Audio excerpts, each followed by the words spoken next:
Before we start this particular review, I would like to let you know that if I do public restroom reviews like this with a particular toilet, I make sure that the restrooms are either dead or barely used before I do so to prevent some interventions, obviously for privacy reasons. So keep that in mind while I do this video. This building is basically abandoned right now. Anyway, let's get started. This is a Crane Hymont, a 1.6 gallon version made from the 1990s up until the late 2000s. This toilet is actually fairly common, and it's actually one of the last few siphonic toilets ever made for the flush valve, as most toilets have since then been getting more pressure based instead of more siphonic based. This toilet is very mixed and has very mixed results as well.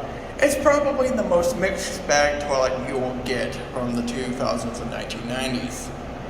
So let's take a quick look at it. Starting off with the bowl, it's very basic. It looks like any 90s to 2000s toilet you will ever know. And this is the Trapway passages, and you can see a red flag already. It's very tight, and it only has a 2-inch trapway. So that right there is already a big flag, not really because of the trapway size, but how bendy the trapway is.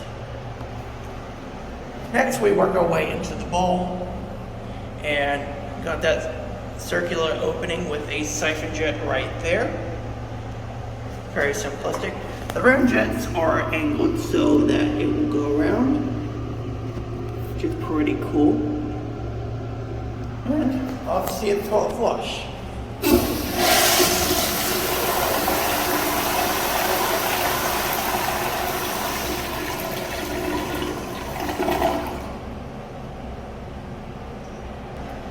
That right there is a flush that you'll see commonly on mostly normal Hymonts like this. Pretty strong, pretty powerful, pretty good. However, obviously the performance does get affected a good bit because of that trapway, as you just saw. It's small looking and it's just very compact, meaning that not much will probably get through there. And this can often lead to a few clogs every now and then. But, as you saw there, it does have some pretty good bull runs.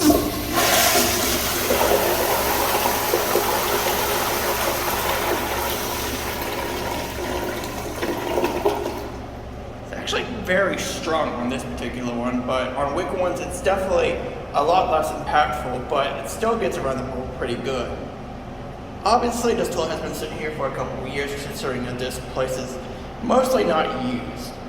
But it's still pretty cool nonetheless. And that's basically the 1.6 Hymont on Flushometer. So there's not much to see about it. Obviously it's just a ball and the Flushometer varies obviously. But this is definitely a very mixed bag toilet. Now it's time to grade it. Starting off with the design of the Flushometer Crane Hymont, the design looks very basic, but it also doesn't look very dated either. In fact, it looks like it could fit into any restroom if you want me to be completely honest, and the design gets a 6. Now I'm going to do a little something different considering this is a Flushometer bowl and not a tank toilet. Let's talk about quality control. How well is the quality on these bowls? Overall, you'll get a mostly consistent design, but there are some times where you might get some hiccups every now and then. Most of the time you'll get a perfectly fine toilet, but sometimes you might get a bowl that might have some problems, whether it be something getting stuck in the lip of the trapway or some slight defects.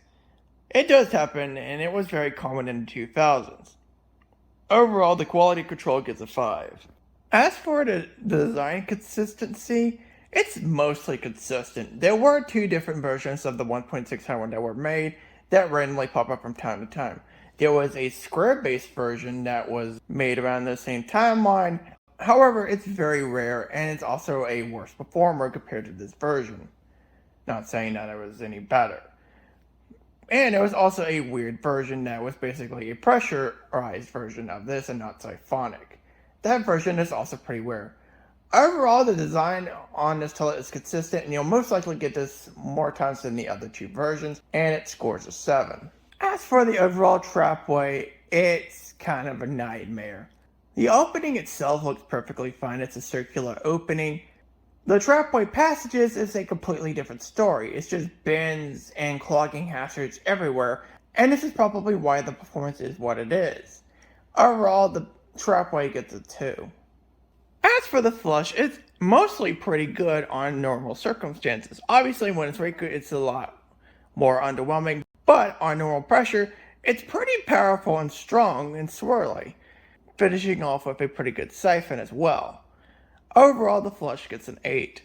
The pull and siphon seem mostly consistent. However, there might be some times where the toilet has a slight defect to where stuff gets stuck in the lip and it just kind of hangs out there for a good bit until the end of the flush. The pull itself is kind of okay as well, but there are some times where it doesn't really impact it that great. Overall, it's kind of a mixed bag and it gets a 4. Considering the Trapway passages, the performance definitely takes a toll. While I personally have never had problems using this version, saying that I haven't seen any of these clogged would be a lie, as I have seen a couple of these clogged from time to time, and that's just kind of where the design kind of falls flat. It's not completely terrible, but it definitely is a little bit problematic from time to time, and for that it gets a 4. Considering that the flushes are very swirly, the ball rinse is mostly pretty good, and it rinses the ball pretty thoroughly, and depending on the pressure, it can be a lot more powerful too, to where it never gets any stains. But there will be some times where some stains just won't come off. That's just inevitable. Overall, the ball rinse gets an 8. I have definitely seen these toilets getting replaced from time to time, and it seems to be happening more so now. Considering how poorly the Trapway was designed, and the performance took a hit from it, there's a good reason why some of these are getting away, and I wouldn't be shocked if these start becoming very rare over time, and for that the survivability gets a 3. Now let's talk about the overall value. Overall, it's definitely not perfect. Sure, the flush and ball rinse are really good, but the performance definitely takes a hit overall because of the poor Trapway design. If they had just redesigned the Trapway to be much more smoother and a lot less rigid and bumpy, we wouldn't be having this performance problem as we speak, but of course they never really did redesign it until they got to the EcoHymont around the late 2000s, and that really wasn't improved either, let's be real here. Overall, the value is kind of low, even considering the flush and ball rinse, because the performance definitely does take a pretty good hit. Overall, the value is a 4. And the final score for the 1.6 gallon Crane Hymont on Flushometer is a 51 out of 100. Yeah, this is the most mixed bag toilet you'll ever see. For one of the last siphonic toilets ever made on Flushometer, it definitely didn't stand the test of time. Sure, the flush and ball rinse are pretty good, but as mentioned before, the Trapway design definitely ruins this toilet. While I personally think these are pretty unique toilets, especially for being the last few siphonic toilets ever made, saying that these don't have any problems would be kind of lying, as some of the design choices should have been greatly improved on much more, but they never really did.